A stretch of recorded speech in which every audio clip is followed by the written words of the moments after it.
This live stream, the quality is always bad, so I'm sure it's gonna be bad, and I know. So was just working on the 240 a little bit today, doing some more wiring. I went over my container to get some like air box, all the ducting for the whole, like, this is like the stuff I was redoing, and I forgot that I was like redoing it. I was putting like new seals and stuff on it, so it didn't have like any of the electronic stuff.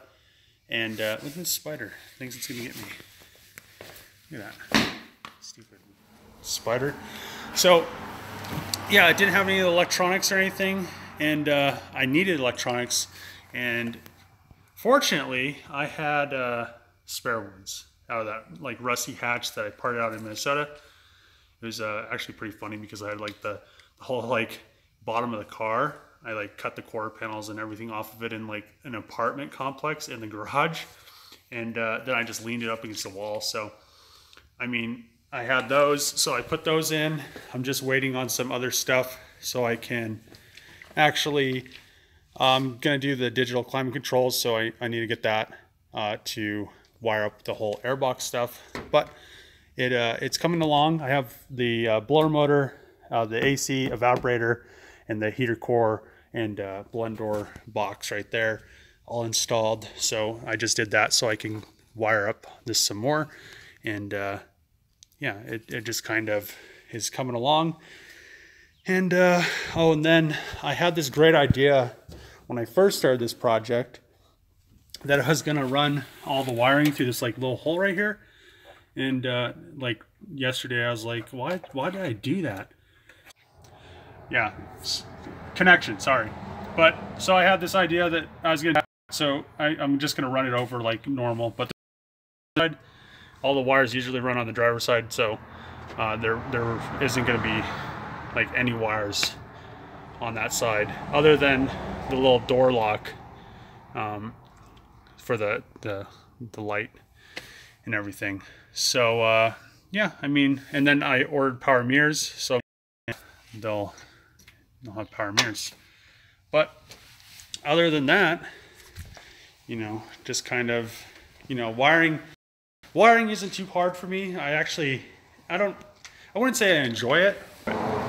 So I don't know, RIPs. Ooh, RIPs. Let's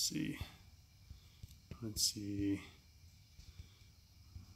Oh, what's up, South America? But yeah, so just pretty much trying to get the wiring done. Once I have the wiring done, I should be able to put oil. I'll wire Megasquirt into it too. And I should be able to put oil in the engine because it's dry, and fluid in the tranny. And I should be able to just fire it up. So I've been kind of just gathering like my parts that I've already had, like finding them all because they're like in my shipping container in my trailer and just all in random spots. So I had to like find all that stuff just so I can get this thing running. Ooh. Oh gosh, here's the little Dicky stuff again. So yes, it's going to have AC. I wised up. I was stupid when I was younger. AC doesn't rob like when it's on it like uses horsepower, but when it's off it doesn't do anything. So it's just kind of dumb to delete your AC. So ooh, what's up, England? Ooh, sipping a cold Dr. Pepper. South Africa, what's up, man? So yeah, it will have AC.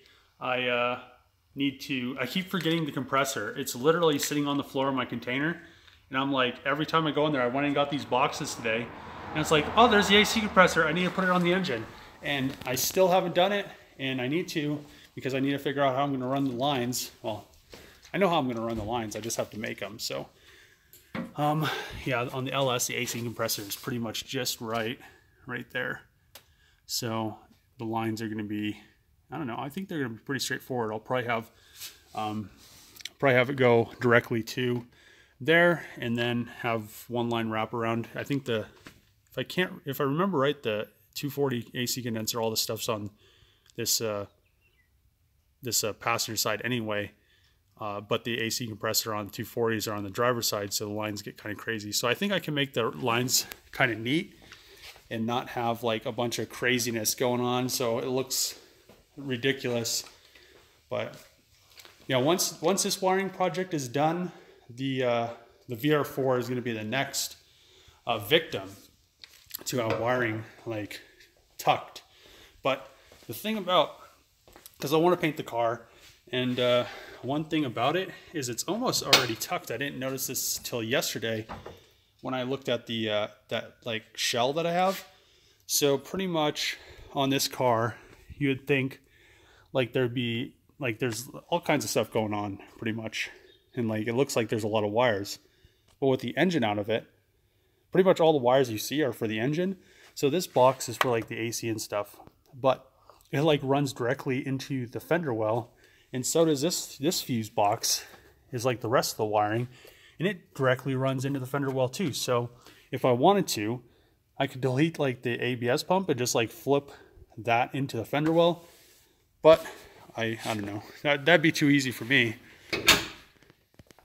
I do like to overcomplicate stuff. So yeah, I want to drive this during the summer, so that other VR4 harness out of that 95 that's wrecked, I'll just pull that one and then have a harness to pretty much do, and then just swap it in this car, instead of taking this harness out, having it so I can't drive it and can't do anything with it over the summer, and I'll be able to actually have fun with it. Let's see. Is it going to be a drift car? So this 240, I will probably, I'll probably drift it, but it's not going to be a dedicated drift car. It's going to be like a street car and stuff. What's up, Malaysia?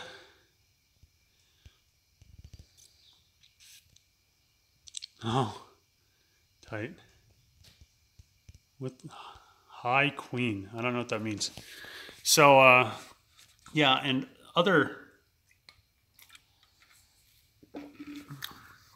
so I kind of sealed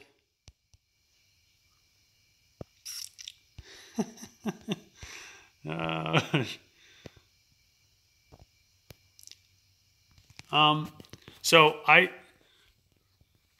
one thing about me is I dislike ABS. ABS is probably the worst system they've ever made in like automobiles, because people rely so heavily on it, and it doesn't actually do, like, if you're on ice, it doesn't do anything. Like, you have to have some sort of median to get the wheels to like grab onto. Like if you're on dirt, it has something to build up on. That's why it pulsates.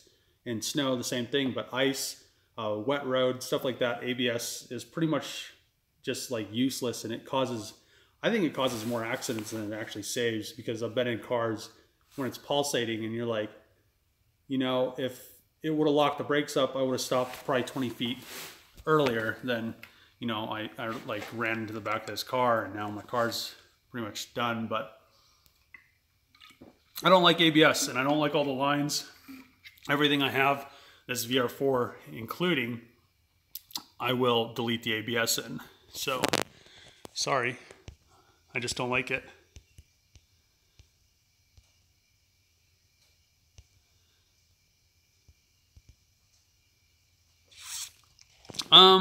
No, I don't plan on tandeming with this thing. I'll probably put a cage in the G35 in tandem with it, but I've just been kind of lazy with it. I need to literally just go and take it and get it aligned, and weld the arms, and it'll probably be like a great drift car compared to what it was. With those arms, they come out of adjustment really easily. I don't understand why, but I do plan on tandeming with that, but definitely not this, because I'm gonna make it once the wiring's done and the engine and everything's like, it runs and drives and nothing's like messed up on it, I'll paint it. And I'll probably put I have Mustang Cobra R wheels. I think that's what they're called. They're 18, I think they're 18 by 9.5. And so I'll swap these out for, I have R33 GTR wheels. I had them on my coupe. I had 4 sets of them, and then a set got stolen, and then I sold a set, so I still have 2 sets. So one for this car and one for my other coupe. I just kind of like how they like fit on a 240 and everything. And I've had those ones on my other coupe. I had them on there like in 2007, something like that. So I don't know. I really like those wheels and how they make like coupes look.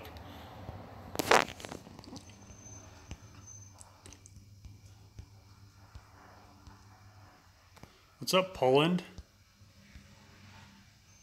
Bulgaria, what's up? So, I did watch Mighty Car Mods. Well, I like skipped through it a little bit, but Trevor told me about like the whole Mighty Car Mods thing, and then like the whole B is for Build thing. And I feel like, so Mighty Car Mods has a 260Z, not a 240Z. But they probably paid for a 240Z in Japan, so they probably got hosed pretty good. And then I'm sure they'll be able to swap that RB in it. It's quite a common swap. On the other hand, B is for Build. I feel, I don't want to really talk like kind of talk down, because he does a lot of cool stuff, but I think he definitely he's definitely over his head on that build. I don't think that build will come together how he plans or how he wants. I think it's probably going to be more of a Haggard Garage build than a B is for build, because just the fact that he's trying to swap all this stuff, he's going to like cut the body, and then it sounds like he's going to do a tube frame and all this crazy stuff, when, you know, I'm like the opposite way. I'm trying to like keep my RB and put it in my Z and put like newer style suspension on it that I designed, while like not like minimizing like the amount I'm going to cut the body and the chassis of the car, so it doesn't like ruin the car. I mean, I guess his car is kind of rusty, but the fact that he's just like gonna cut the floor pan out of it and like set it on there, it's, I don't know, it's just kind of, I don't know. I don't know how to explain it. It's just not something I'd do, and not something I'd want, because the end result is probably going to be kind of sketchy, and I don't know.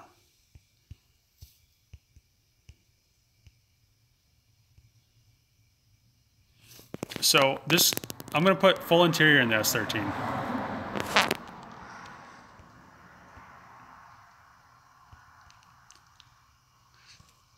Will I use the new spray booth? I plan on, I want to paint the 330, but the fact is I want to drive it for the summer. And the same thing with the Z. I want to paint the Z, but I'm planning on having it at least moving under its own power by like mid to like the end of like summer. So I feel like that's a very like accomplishable goal, to get the Z like rolling with my suspension on it, the RB in it, moving under its own power, and probably just after that having to fine tune it. What I want to do with the VR4 is I've really, I think, come to a conclusion on the color. I'm not going to paint it the Lotus Royal Purple, and I think they'll kind of complement, because the VR4 is almost like bubbly like the Lotus Elise.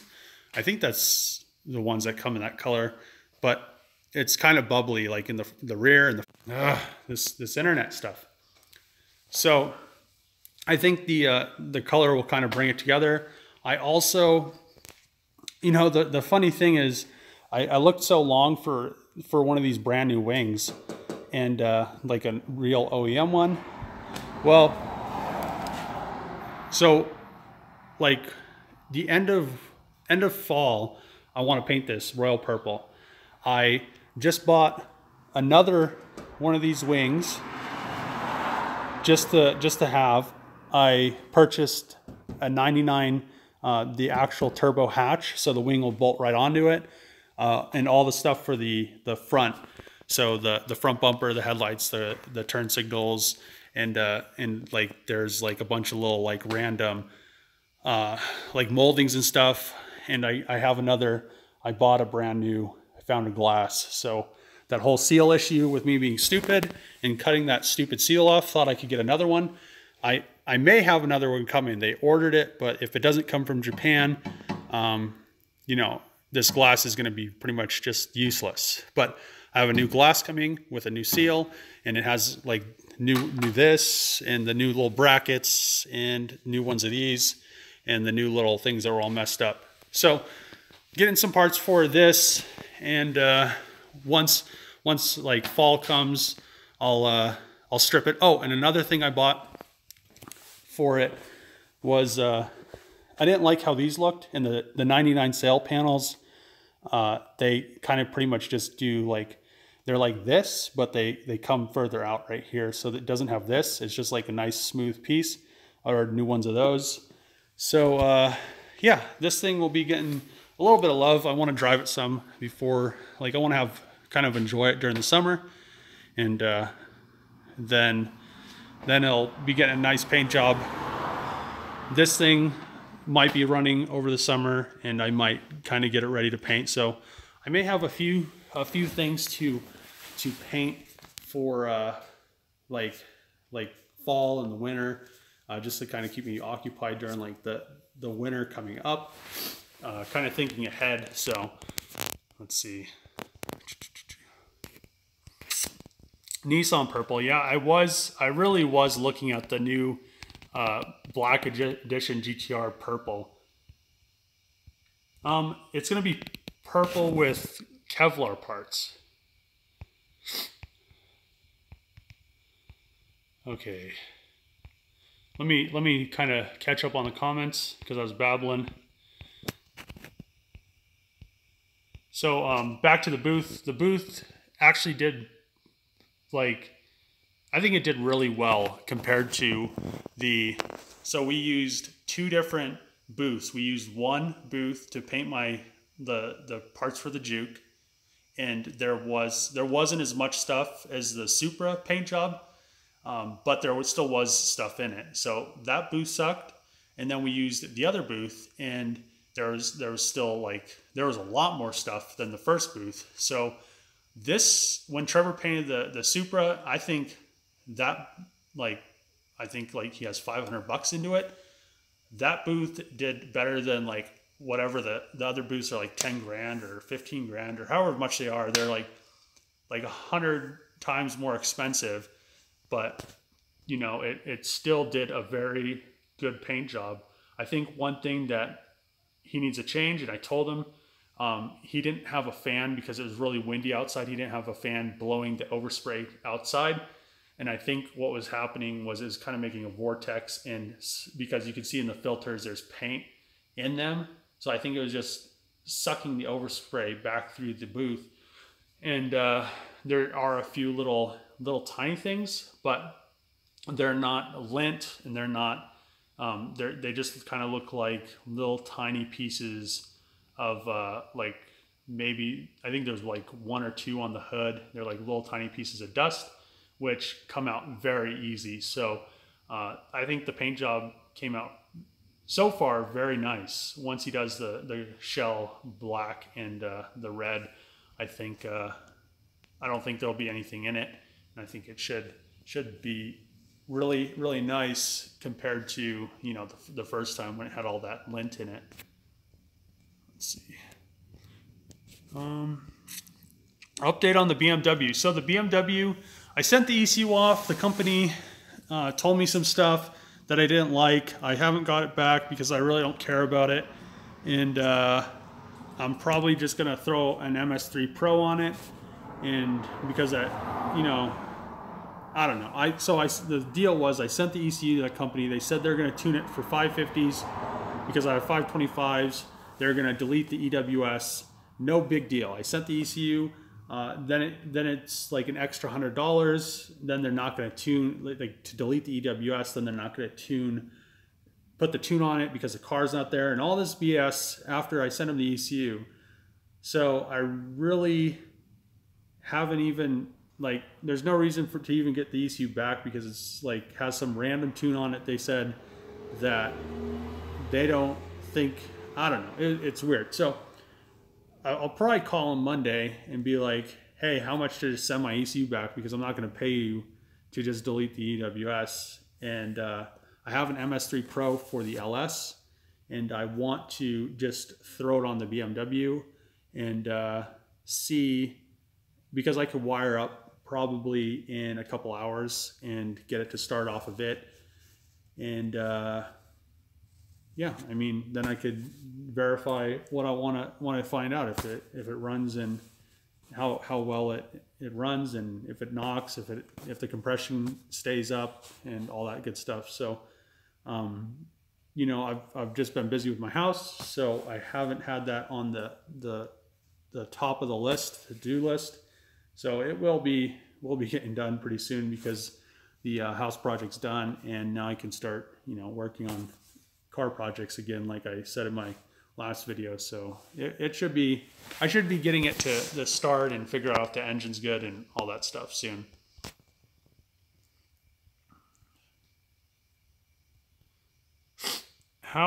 So the whole subframe thing, I'm still waiting for the solid bushings. So I have a girl I know making them. She's a machinist, and she is supposed to be done with them, but you know, she had some stuff, like she's kind of doing them on like the back burner. I don't know how to explain it. So she's kind of doing it so I can get them, but she has to do work before she does them. I don't know how to explain it, but yeah, she'll have them done. I just really want them so I can actually start to drive the car and get aligned.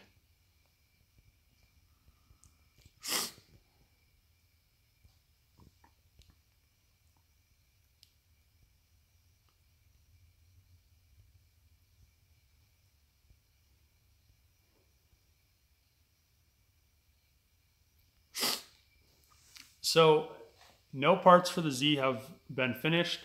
I think the first thing I'm gonna send off is the files for the subframe I designed.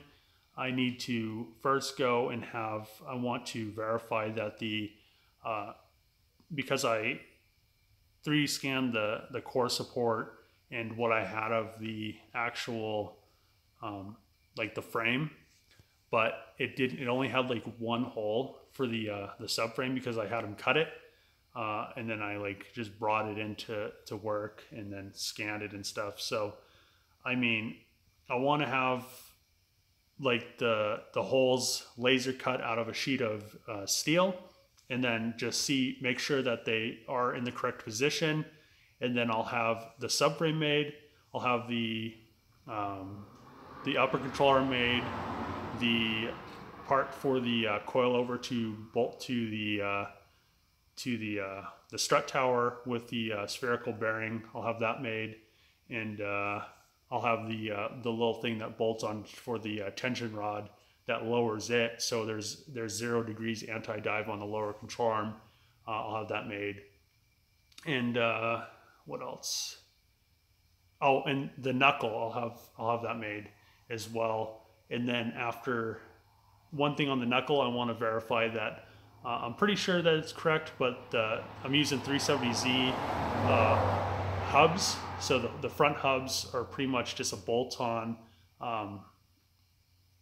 hub. So because they use the same knuckles on the all-wheel drive, so they put a hub that uses an axle as well, so the knuckles are interchangeable.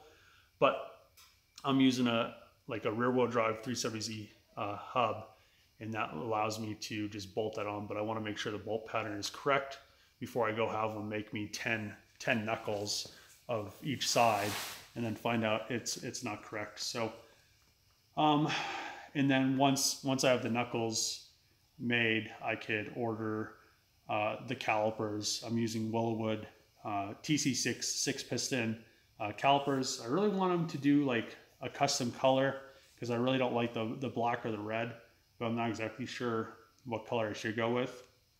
And you know, I feel like in the next like month or so, because it takes a good, I'd say like a month to a month and a half to have all that stuff machined, and then I could put it on the car and make sure everything works and fits. And you know, and the one thing I'm really worried about with the caliper is it's so big. So the rotor, I'm using a 14-inch diameter carbon fiber rotor with those calipers. So, and I want to run 18-inch wheels. The thing with that is that the caliper, the clearance, I'm going to have to figure out what wheels. I can't use reverse mount wheels because they would hit the caliper.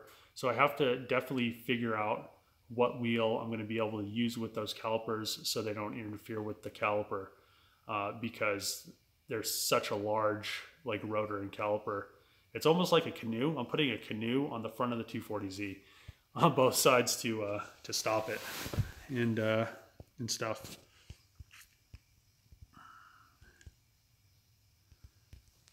The timeline on this, there really isn't a timeline. I mean, I've been wiring it because I kind of want it to be the wiring finished and actually be able to like move it under its own power, just so it's not kind of sitting there and not, you know, it doesn't move under its own power.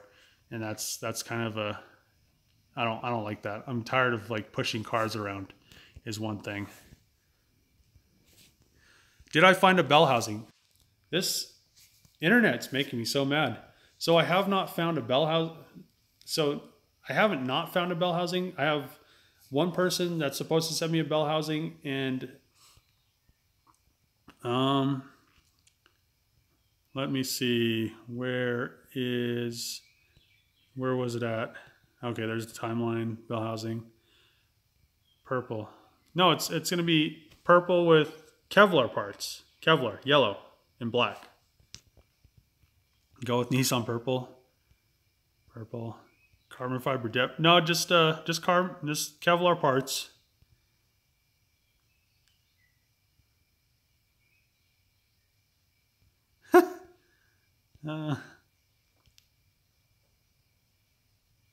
Ooh. Yeah, I was looking at an F250 that's like a root beer brown, like metallic color. It's pretty nice. Tiffany blue. I don't know if I could sport the Tiffany blue.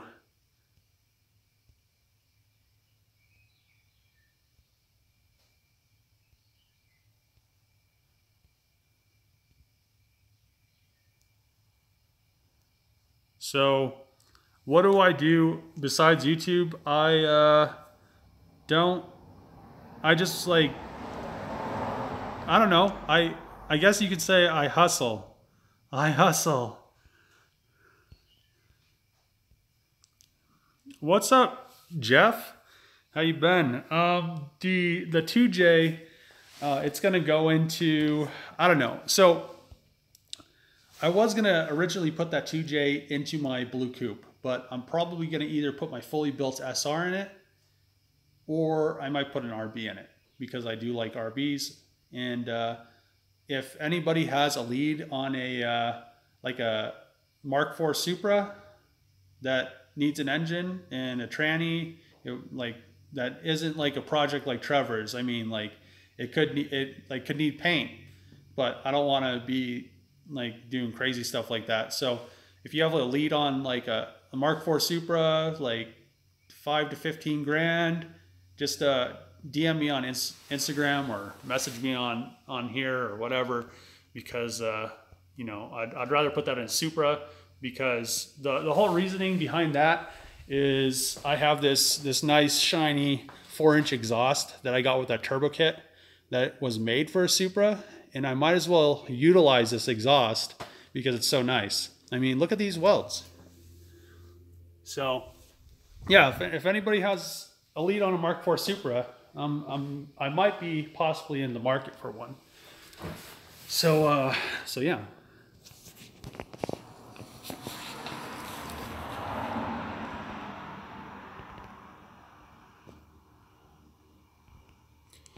So would I consider building my own shop? Right now, I'm kind of in the planning stages of building a shop house.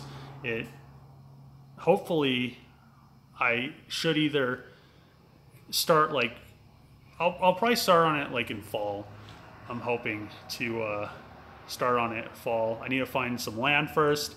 It's kind of a process. You have to find land, you have to buy land, then you have to like get a building, get like engineering blueprints, submit them to whatever like government agency that like whatever town, because I'm not sure if it's the land I'm going to get. It's going to be in Pueblo. It might be further out.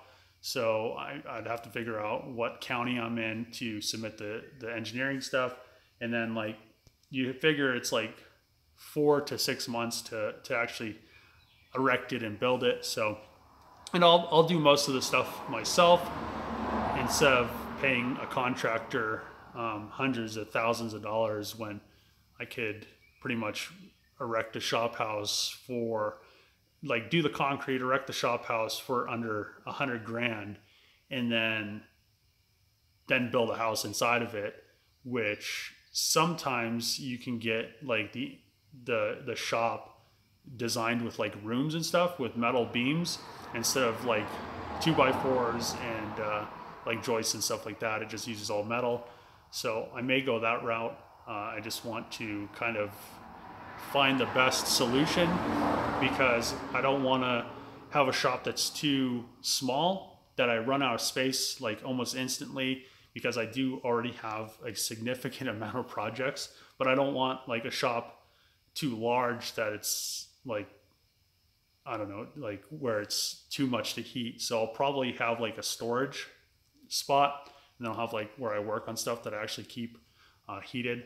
But I still have to figure out how I'm going to design it. I really want it to be, kind of dope. So it's definitely going to take some thinking on how I want to build it and how I want it to come out and what I want in it. So, you know, there's a lot to think about when you're kind of doing all that. So it's not like something you could just, you know, I'm going to pay a contractor to build it. They'll give me plans, and then I'll be like, yeah, I want this changed or that changed. Like when you're building it yourself and thinking about yourself, you just have to think of how you want it to be. So it's kind of a process.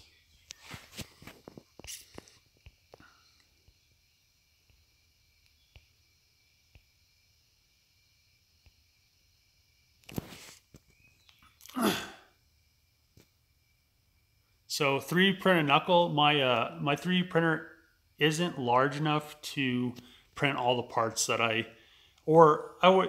wouldn't say it's even accurate enough. For the knuckle, it's probably fine, but I wouldn't say it's accurate enough to do all that stuff, and I wouldn't really trust it. Then I'd be sending stuff off and getting, when you're talking about one, it's not bad, but the minimum like quantity I could order is 10. So I'm going to get at least 10 of each, which is kind of a lot, because I'll have over 10 kits, because 10 of each knuckle and only 10 subframes. So, kind of I don't like all these extra like, holes that don't line up and stuff that's like dimensions are off. And I really do want to find a place I could 3D print larger things. I wanted to like find a place I could 3D print the subframe, but it's 800 millimeters long, and the largest 3D printing thing I found, like a company that does printing, was like 610 millimeters. So they said they could print like half and half and then glue it together, but then is that extra space where they glued it, like a couple millimeters. Would that be different when I machine it? So, you know, it's just something to think about.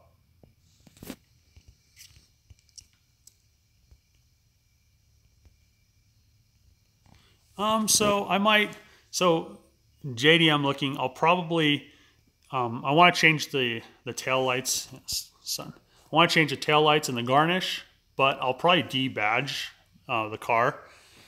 Just like the 240s, I've always pretty much had these debadged with the Sylvia fronts. The only thing that says Sylvia is I had like the original emblem on the like garnish, and then the grill in the front, but I didn't have like the K's emblem on the side or the turbo emblems or any of that stuff. So I kind of like debadge stuff to a point. I might like get a new VR4 emblem maybe, or the MR IV or whatever it is emblem. Yeah, I know the connection's pretty bad.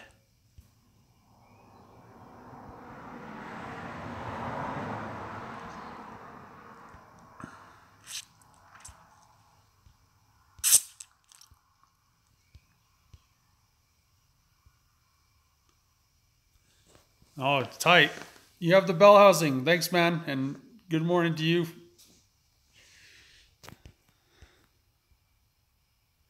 In America. I mean, I don't know if you'd call it hustling. I don't know how to explain it.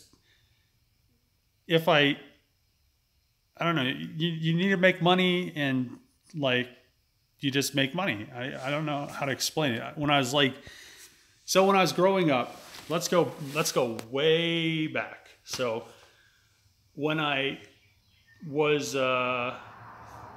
13, my dad had like a dump truck business, and when I was a kid, he used to make me like go with him because we didn't have, I'd say, much money. My parents like were probably lower. I wouldn't even say they were middle class. They're like, we had a house, but like we're barely getting by. So my dad had his own dump truck business. So I'd go with him, and I would actually make money to like buy like stuff when I was 13, like doing like asphalt work under the table for like his boss. And he'd pay me like a couple $100 a day, and I'd shovel like asphalt like for like 8 hours a day when I was 13. And then when I was 15, I finally got like a job at like Village Inn, like bussing tables, which was like the worst job ever because you pretty much just get like screwed out of like tips. And you know, the whole thing with like tips is if you're gonna like live on tips, you're probably not gonna live very well unless you're like a hot girl with like nice tits. So I learned like after the first couple months that, you know, that job wasn't for me. I'm not gonna make $2 an hour and then depend on tips. So I got a job after that at like a landscaping yard, and I made pretty good money there. And I had like this crappy like 3-cylinder Suzuki Swift, but it was a car, and it was my first car. I paid $500 for it, and then after that I had like this turbo Subaru GL10, and it was actually pretty cool till I went through like a shortcut. My friend was like, "Yeah, take this shortcut." So I took it. It was actually a shortcut through like the train yard, and I jumped it probably like 20 feet in the air. Probably wasn't 20 feet, but it seemed like it was pretty high. And then after that, it pretty much had like a valve tick that would never go away. So I worked a little bit more. I found my first 240 for $1,500. It was a hardtop coupe SE with heads-up display. Actually, it was a really clean car. The paint, though, was pretty faded, and I bought that for $1,500. Started fixing it up. I then had like a job at McDonald's and then Safeway. I quit the rock yard. I had 2 jobs in high school, and then I went to like community college at the same time, and like took college courses because my parents were like, "You're going to college," and in the like grand scheme of things, college was probably okay, but in the same amount of time, that I spent because I went in as like a mechatronics engineer for mechanical and electrical engineering, and then I finished as like automotive engineering. So I mean, and then like a like minor in business administration. So I mean, and it took me 5 years because I changed majors halfway through. So in 5 years, if you were like, if you would think how long it would take to like start a business and then how far you would progress in 5 years and how much money you would make, it would almost be better to not go to college and start a business and save like $40,000 a year in tuition and put it back into the business. And then you'd probably make, with a business, you'd probably be making like 200 to like $400,000 a year instead of going to college and spending money and then trying to find a job for a company when like companies are dicks and you have to like deal with like recruiters that are also like, you know, like have their heads up their asses and think like that you owe them something. So, you know, I'm like glad I did go to college. I guess I'm glad, but I am kind of happy that I did work for Cummins for 3 years because it was like a really good experience. I really, you know, it was a good and bad experience because I never plan on actually working for another company or corporation again because just my experience with politics and stuff at work, you know, people, I don't know, it's just politics. So some people like it, but I'd rather not have to deal with it, and I'd rather just do my own thing and answer to myself because you know when I mess up, you know, it's just like, man, you screwed up. So that's kind of my take. I don't know where this went or where it was going, but you know, or what the question was. So oh, the hustle, yeah, there we go. That's what it was.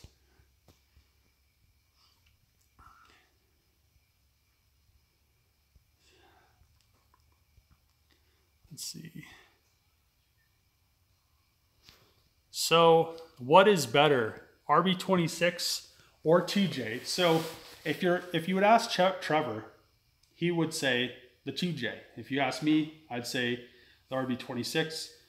The only reason the 2J is more reliable than the RB26 is every 2J you get is out of an automatic car from Japan that probably hasn't been raped its whole life.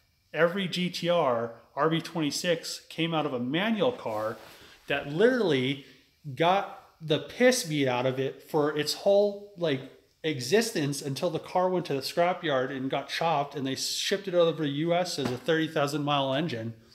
So, I mean, a brand new RB26 in compare, like if you compared a brand new RB26 to a brand new 2J, and I'm pretty sure the RB26 would come out on top just because it revs higher, it sounds better, it makes more power. I mean, a RB26 will keep up with a 3-liter 2J all day long, and it's pretty much been proven that RB26s can handle more power than 2Js, and RB30s can handle like 2,000 horsepower on the stock bottom end. Well, okay, not stock bottom end, the stock block. The same thing with the 2J is they get like to 1,200 and then they split directly down the center. So you don't have to buy like a crazy actual like billet block to make power with a RB.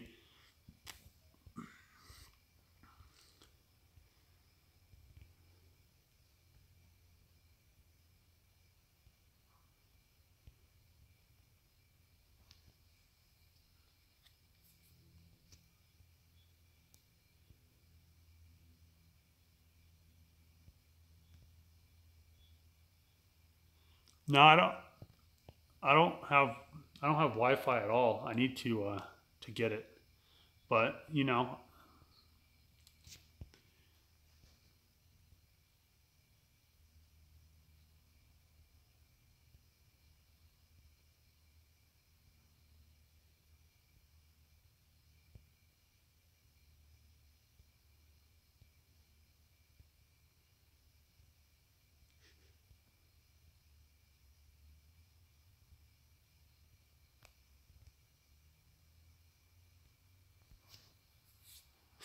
So what is a business I've always wanted to try?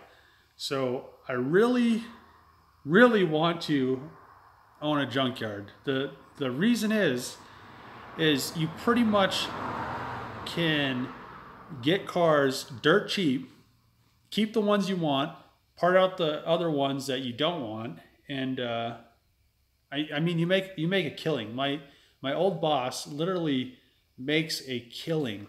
He I don't know. I don't want to go into like financial, but I know how much he makes, and he makes like a killing. He makes a lot of money, and like I mean, yeah, I don't know. They're just cool. Like you could do, I mean, other than like the EPA and all that stuff. If you had, I kind of want to start like a little bit of a more high end yard, like GTRs and like you know, big like newer diesel trucks.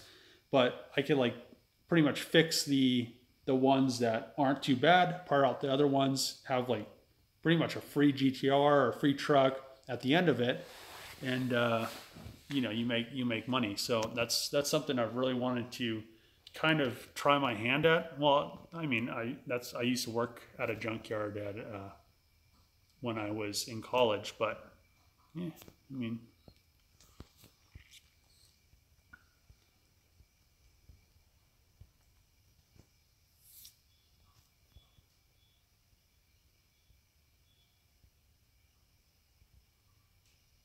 Thanks, Aaron.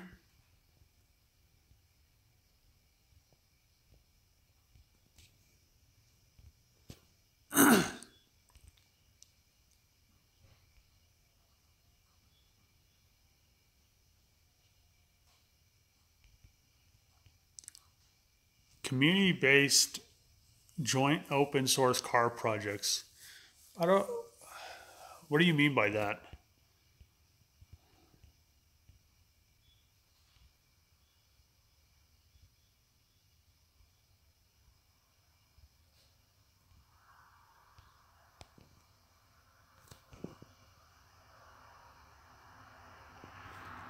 Oh man.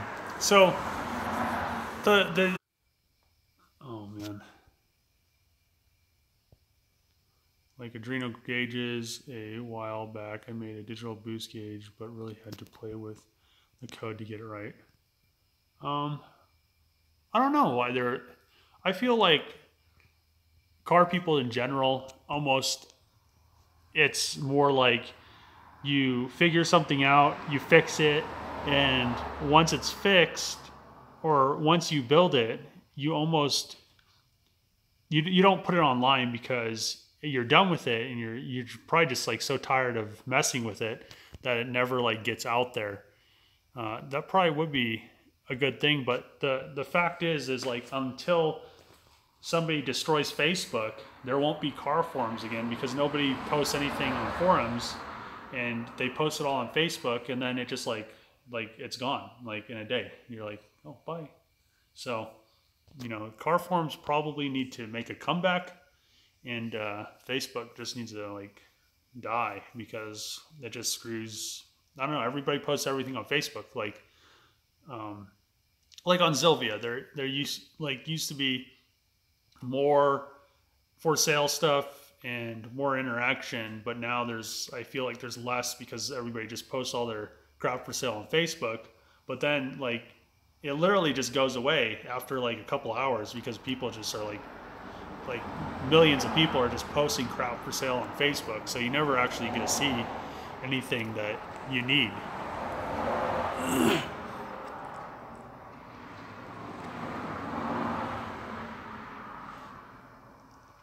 Oh shit. Oh yeah, junkyard Dave forums. That'd be almost not too bad. But yeah, so I'm gonna get back to work on the wiring. I kind of did this video because my camera was charging. I don't know why it died. I literally used it for like, I feel like it was a second, but it's probably like an hour. And yeah, so I'm gonna kind of finish more wiring up on this car. I pretty much just have to throw some of this stuff back in there, and this stuff I don't need. and pretty much this stuff, and I think I'll be pretty close to actually having this thing able to start and stuff. But thanks for watching, and see you next time.